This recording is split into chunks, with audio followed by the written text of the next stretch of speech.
OK, if that's not enough, Damo?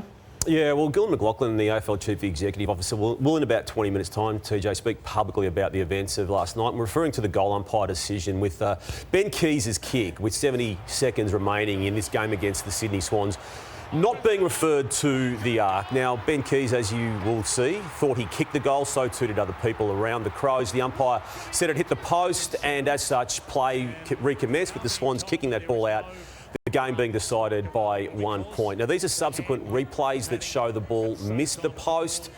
And had it been referred to the arc, which it was able to be done, there was no communications breakdown. I've spoken to the AFL this morning, TJ, no communications breakdown. So the incident could have been referred to the arc, and also the edge was available for use, that being the sound mechanism part of the review process. And had it hit the post, that would have come up. So it's a mistake. Who stuffed up? The goal umpire. The goal umpire has. It is a mistake. The AFL has conceded that. I expect now that goal umpire to be stood down and therefore removed from the possibilities of finals action as a result of this decision. And again, Gillon McLachlan will put the AFL's name and words to this officially in about 20 minutes' time. But this is what they've decided overnight, having spoken to all people attached to the situation, and this morning have determined that. So you expect the goal umpire to be stood down for the rest of the year?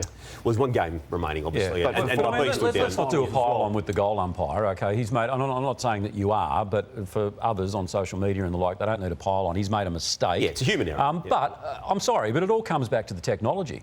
The whole premise of this technology is wrong. No, I don't think. I think it's the process, the process and procedure around TJ. You didn't get offered up to use the technology. The technology would have determined that ball did not hit the post had it been referred. So that's the take out of it. Had it been referred, that would have been able to be adjudicated. But wasn't there remonstration from one of the Sydney players, Mills? OK, now that should, because it was so close and at such a pivotal stage of the match, shouldn't the field umpire sort of think, let's just have a look at that to be on the safe side? Well, again, we empower goal umpires to make the call in the moment, and that goal umpire could not have been in a better position to make that call. He just got it wrong. It's a mistake. The AFL has conceded that, will concede that, and the ramifications for the goal umpire. But Adelaide missed the finals on the back of it. Well, that's the issue, Brownie, because there was 70 seconds of play remaining. Now, there's not going to be any chance of a revisiting of the outcome of the game.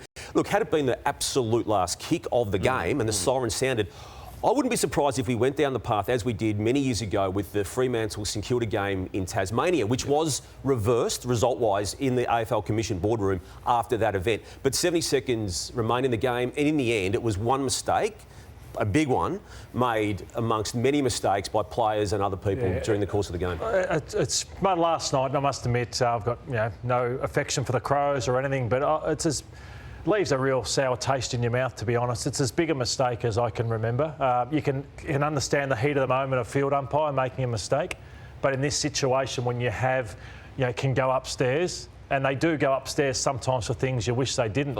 For less. And in this situation, he had players all around him. Why he just didn't go upstairs? And Brownie, the ramifications are big, like in terms of not just for the Adelaide Crows, but for other sides as well. Yeah, and there's other sides now that obviously make the finals a little bit easier. So we've got a board here of what's happening. So Sydney pretty much get an entry pass into the finals. They would have been down in the scrum with the Western Bulldogs. You've got the Giants there as well. So Adelaide's season is over.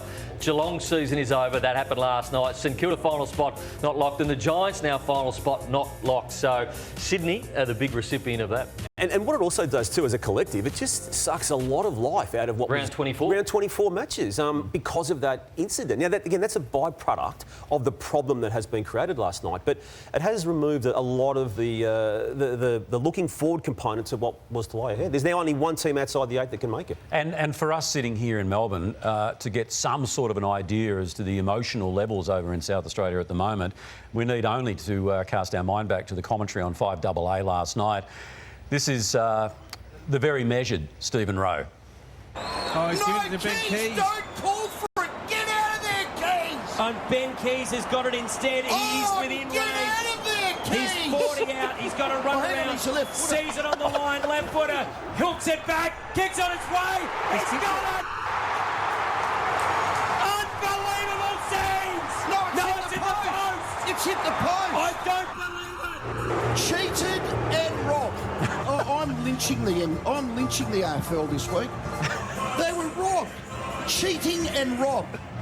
Well, there you go. Never one to get overly emotional is Rowie, and that was him on 5AA last night. Yeah, obviously it wasn't cheating, No, it wasn't cheating. but it's just shattering. It must admit, it's shattering that we find ourselves in this position. The processes as well. So when it is a goal, everything is checked upstairs as the ball's been taken back to restart that. Now, that doesn't happen if it's called not a goal. So we need to look at whether that can be the case, whether you can review incidents that aren't called a goal like they do if it is a goal. But it's just a mistake that is not acceptable. You've got to question the goal umpire's level of training, how many hours they are spending at the AFL, and their processes to lead to this point where a goal umpire can choose not to go upstairs in that moment. It is not good enough, and I suspect from what you're saying, the AFL will confirm that today. Yeah, they'll confirm that in about 20 minutes' time, that I believe he'll be stood down today. And we'll bring some of that Gil McLachlan media conference to you. They were in all sorts of trouble, the Adelaide Crows. They were down by 40-odd points late in the game, and this is the last quarter scores. 4 goals, 8-32 to 1 behind the Sydney Swans. So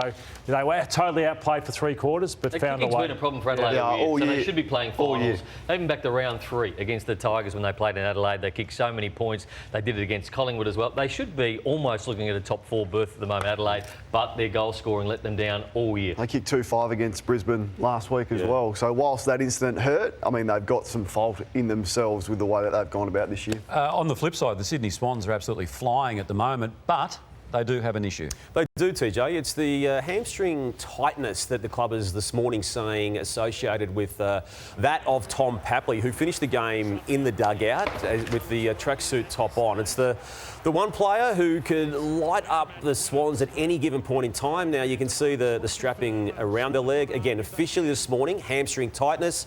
Make of that what you will, but he didn't finish the game. And the 6th win in a row for the Swans last night. A lot of those wins have been affected very positively by Tom Papley. Massive watch on him for round 24, the bye after that, and what now happens in the finals. Right.